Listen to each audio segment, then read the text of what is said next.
So if you're on the hunt for that so-called vintage guitar to add to your collection, let me use this vintage Takamine to show you a few reasons why you may want to reconsider that.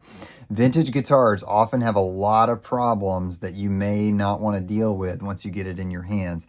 This Takamine, for instance, has a truss rod that barely functions, and I'm honestly afraid to try to turn it any further. It had an electronics system installed where this nut had completely become stripped, and I had to really force the issue to get it out of here. So that was another practical problem we had to deal with. The nut has been slotted too deep, and so this is going to either have to be shimmed and replaced.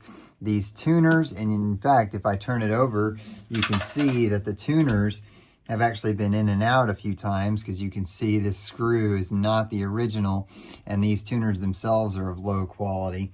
And then add to that, the worst part of all of this, and I've seen this with a lot of vintage Takamines, is that the neck angle has shifted over time. This guitar was made in the 70s and 80s. And what that means is that when this neck angle starts to pitch up instead of back as it's supposed to, that's going to basically make it impossible to get the action where you want it to. Even if you sanded the saddles all the way down to flush, the action still may not be comfortable. And that's a $700 to $800 repair. So please keep this in mind if you're on the hunt for that vintage guitar. Either have one checked out by a professional at a store or something like that to know if you'll need to make these repairs, or get yourself something brand new and avoid all of these headaches moving forward. Looking forward to getting this one in the best shape possible for the client.